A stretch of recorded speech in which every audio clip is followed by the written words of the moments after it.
Hey Baylor fans, this is your call to gear up with Harley-Davidson of Waco. Whether you're hitting the open road or tailgating at McLean Stadium, we've got the ride to match your Bear pride. Check out our wide selection of new and pre-owned motorcycles, visit our service department, or shop all the latest gear and accessories to show off your Baylor spirit and Harley pride. Visit us today and find your freedom on two wheels. Harley-Davidson of Waco, where Baylor fans never ride alone. Visit in-store or at hdwaco.com. Sic Em Bears.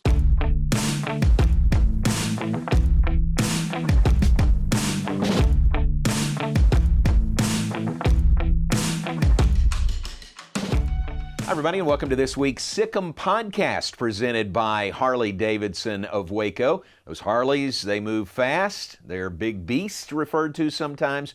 We're going to talk about some big beast, gentle beast. Talking Baylor Equestrian today. Casie Maxwell joins us. Did you like that transition, I that love segue? It. That was great. Big beast is fair.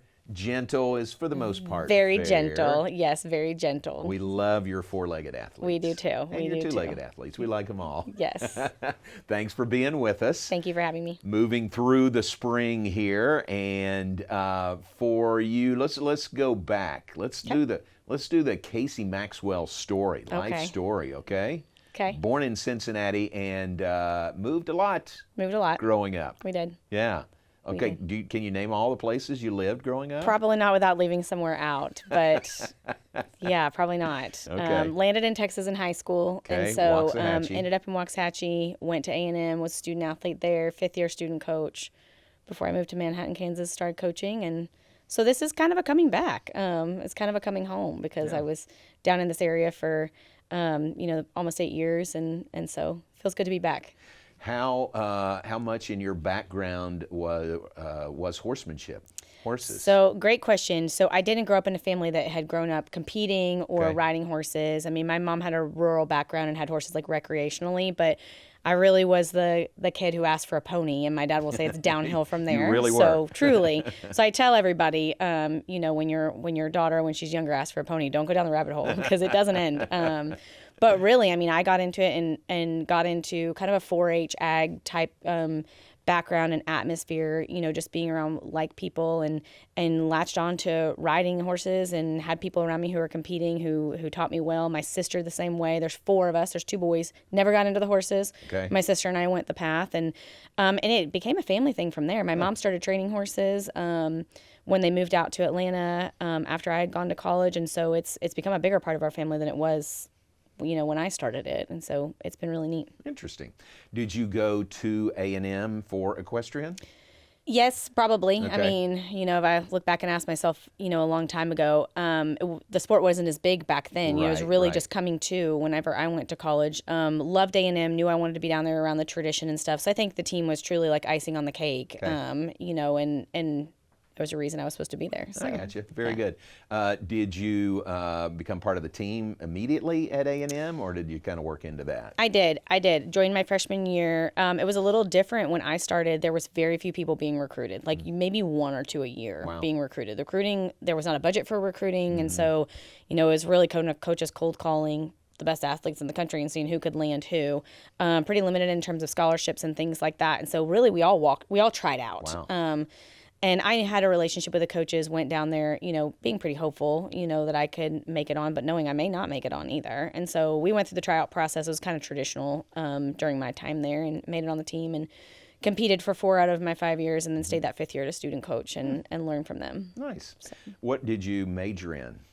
Animal science. Animal science. Makes sense. I thought I was going to go pre-vet route, and then I said no more school, so shifted. Oh, how many more years would you have been in school? About 8 years. Yeah. 8 more? Yeah. There's no way I was going to do all that. Right. So, and coaching kind of became, as the sport grew, it grew during my time at A&M. Yeah. And so, that's when my coaches talked to me about is coaching, in your future. For me, it was vet school or training horses. I really didn't miss the life of training horses and being on the road all the time. So the coaching's what I love, like the riding horses and coaching athletes. And so, that became like a pretty realistic opportunity around my junior year. And they asked me to stay that 5th year and kind of prep me for that. And Nice. It was great. Very good. Can I ask you this, and so people can do the math and figure out how old you are? No. What was your freshman year? What was your freshman year at A&M? I'm like, I have to think back to what my freshman year was. 2001. You're so old. Okay, 2001. So the reason for that question is, how has equestrian changed since 2001, your first year competing at A&M, to where you are now coaching here at Baylor? We were just having this conversation on Tuesday. It's really amazing. I came into it at a time when the NCAA started to recognize it as a sport. I was the second year that they recognized equestrian as an emerging in the emerging sports pathway. There's two models collegiately. There's the IHSA and there's the NCEA. We used to be called varsity equestrian. Like, our name has changed, things like that. But our format of going to head, all that evolved during my time at Texas A&M. So when we originally started, we were originally adapted by the NCAA. We were still kind of competing in a class and being placed, if you will. And so I've got to watch it evolve from the inception of being very similar to the IHSA to where we are now, where we're head-to-head. It's very elite, to watching it grow into only recruiting athletes. I mean, during my time at Baylor, we've only had one walk-on tryout. Like, it's just become very elite. And watching other teams, pick up the sport and helping them add it and stuff. So it's been really tremendous to be a part of the process from my time as a student athlete, through my entire coaching tenure. So you've seen so much change. I have. Yeah. How would you say, what would be the round number of schools that were competing then compared to now? Somewhere 15 to 18, probably around the same. So some have kind of dropped off, some have stuck around. So there's been some shifting, in that. So we've definitely seen growth, but we've seen change in who is sponsoring the sport as well. Right. So. Gotcha. And the recruiting part of it, now you're in the coach and you're recruiting. Boy, that's changed dramatically. It's changed dramatically. Yeah. And, there's definitely a need for it. But, during my time, even from when I started coaching, when I started coaching in 2005, watching it evolve to where it is now, it's just changed a lot. How much we're needed to be on the road. I mean, very similar to other sports. Like, there's just a demand for being present and for selling your school and selling your opportunity at your school, versus when I started, people came to you. So it's shifted a lot. 13 years at Kansas State, is that right? Correct. I can remember when we, Baylor and Waco, were hosting the NCEA National Championships. If Kansas State was here, you were here, obviously, but even when they weren't, you were here working, volunteering, weren't you? Yeah, so there was a short tenure there where I wasn't coaching. There was a year stint where I wasn't coaching, came back and helped, and stayed very involved with the NCAA during that time. Wasn't sure if I was done coaching or if I wasn't, still kind of weighing that out. So came down and helped with the national championship and have had relationships with some of the administrators here at Baylor because of the hosting the national championship and their involvement with the NCAA, Nancy Post specifically. And so helped keep me into it during that 1 year and essentially brought me here when the door opened. Gotcha. Did that sort of lead to you getting the job here? I think it helped. I think that, our organization is small, our coaches group is small. The relationships you're able to form relationships with other coaches and other administrators as well, and just kind of have that network. And so, I have known Nancy since she added the sport here at Baylor and have been able to watch the entire process evolve here at Baylor, work alongside her at the national championship. And so definitely created an opportunity for me when the job became available here. Nancy Post, NCEA Hall of Famer. Yes. Right? Yes. Into the Hall of Fame. Got to introduce her last year. It was pretty special to see it come full circle. Ah, that's really cool. All right, can I ask you this, and we can edit if we need to, but you were at Kansas State and they decided to drop the program. Correct. How did they tell you that, and what was that like for you? It was a tough scenario, when the College for Women's Athletics came out and said, we don't know if we're going to allow equestrian to stay on the emerging sports list. Kansas State sponsoring the sport minimum to be FBS eligible, it was important to them that equestrian counted, right? So I understand it from a business standpoint that they couldn't afford to fall below the threshold. Completely understand that. But it was a quick decision that was made. They didn't feel like there was time to wait and see, what the response from the NCAA was going to be. Can we survive this? Can we not? We did. We survived. We thrived. We added some new schools. We did a really great thing. But there was a pretty quick decision. And I understand both sides. I think it was painful from our side completely. That's a school that needs the sport and was really providing an opportunity for all the surrounding states in that area because of where it sits. But I understand the business side too, that you can't just add a new sport tomorrow, and they needed time to kind of segue them both in. In a perfect world, they would have had us both, but we all know the financial side of college athletics, and you got to make those tough decisions too. So it was relatively quick, but in terms of them telling us, however, they gave us a year and a half for us to finish, you know, where we were. We gave athletes a choice, you know, obviously they have a choice to transfer, trying to give them the best opportunity to finish their collegiate career. Some stayed and wrote it out and then just didn't compete, you know, or didn't have a program during their senior year. Some chose to transfer because they had 2 or 3 years of eligibility remaining on them. So tried to do the best we could with a bad situation. Yeah. That had been tough to go through for you. It was tough. It was a great learning thing for me, you know, just to figure out how to try to do it as best you possibly can. That's something I hope I never go through again, or never see anyone go through again. You know, but you learned a lot of things, and hopefully you became closer with, you know, your athletes along the way, because you're going through it with them. I mean, we all lost something. I mean, the university as a whole lost something. People lost jobs. People lost opportunity. But try to do it as best you can. Yeah. So that program's closing the doors, closing the barn doors, literally, and you have to look elsewhere. You said you were out of coaching for a year. Did you still want to coach, or you said you were deciding if you still wanted to coach? Yeah, I think you just had to weigh it out. I mean, my life was different at that point. When I started coaching, I was single and had no kids, and I was like, I'll go anywhere. When that all happened, I was married with 2 kids, and so it was like, now this is like a life decision, right? Like, this has to work for everyone, not just me. And so at the time, there was no opportunity. That was great. Sit tight. Loved college athletics. Got into compliance. And really loved my time there. I mean, I think if I'm not coaching in the future, I'm probably back in that space. I really did love my time there. I love seeing everything evolve and go through the process, and you still had a connection with student athletes. And so it gave me some time to kind of sit back and digest. Started an MBA while I was doing all that. And about halfway through the year, my sport program administrator, when I was coaching Equestrian, was also our director of compliance. So she kind of looked at me and she was like, "You're a little itchy, aren't you?" I was like, "Oh, a little itchy." Like, this office life, I don't know if I can do this forever. So, you know, timing just worked out. This job came available, gave me time to kind of assess and reassess what I wanted to do. And it's a timing thing. Gotcha. So, very good. And how many years here at Baylor now? This is year 8. 8 years here. Our facility, the Willis Family Equestrian Center, I've been there a bunch, but I don't know that I've been to any other facility in any other schools. How do our facilities compare to other schools, peer schools, Big 12 and otherwise? We're pretty blessed. I think a couple of things we've got going for us really, really well is our proximity to campus is amazing. So ease of, and there's, even when I was at Kansas State, our facility was 20 minutes away or so. Really? Doesn't sound huge, but when you're a life of a student athlete, it's a big deal that you lose that time. So we see them a lot, really easy for them to get to us, for us to get to staff, you know, things like that. Love that. Love that we have space. We can be so close to campus and have space. So for our horses, you know, mental and physical well-being, we've got a lot of room for them to be animals and not be cooped up, like what may happen when you're, you know, in the city and whatnot. Our facility is amazing. We've got a great indoor arena.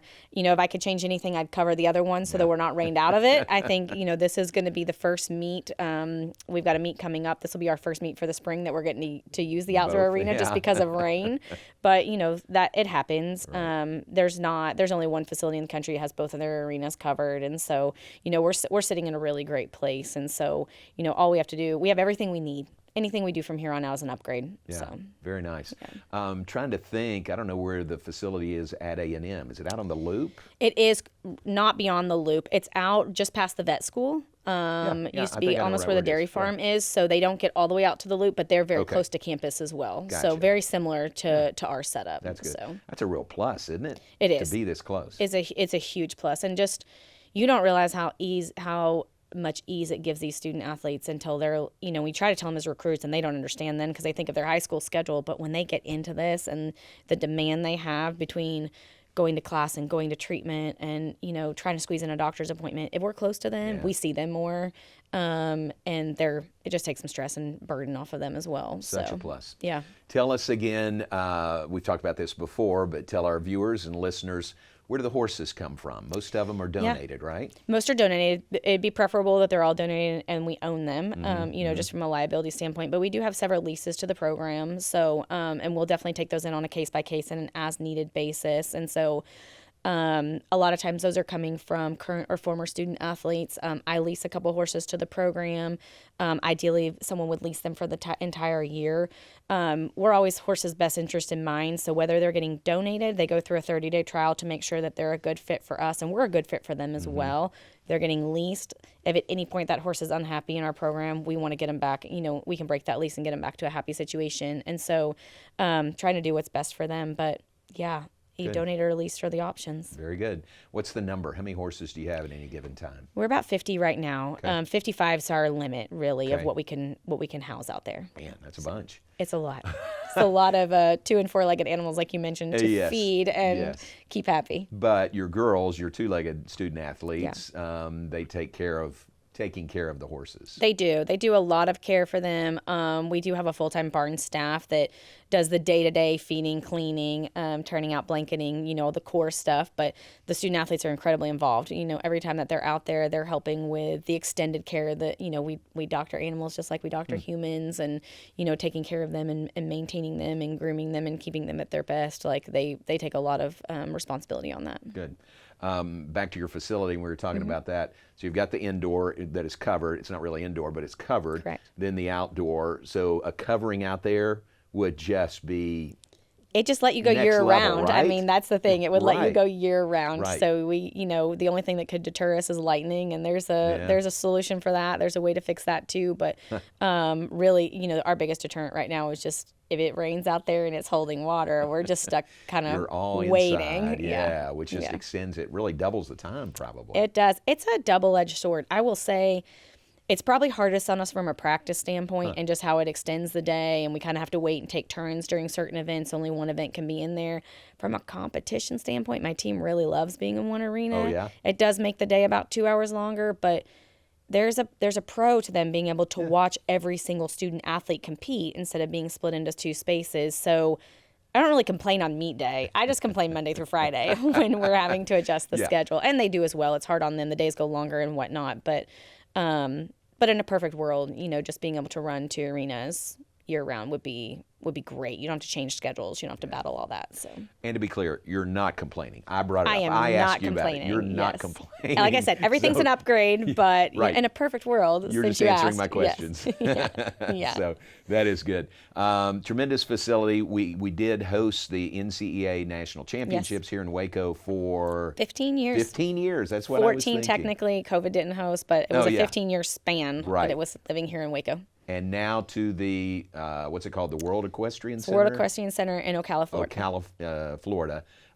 What are the differences there? Is that a really good, obviously it is, really good facility for this event? It is pretty amazing from the student athlete experience. I mean, it's really, if you look at equestrian centers in the country, this is kind of the Taj Mahal of equestrian facilities. Okay. I mean, it is all the shiny, sparkly things that you need when you go there. Very elite. They've really tried to think of everything, but it's a business. I mean, you're running when we're there. We're never the only party that's there. The only event that's there. There may be 5 or 6 other events going on at different parts of the property. It's a massive complex, and so, but a really cool space for our horses. A really neat place for our student athletes.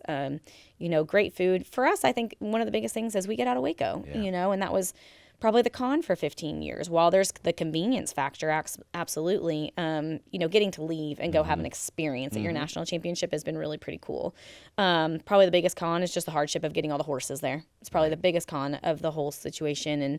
And these horses don't travel year round. So, we travel them in the postseason, and putting them on the trailer for a 20+ hour trip it can be hard on them. Right.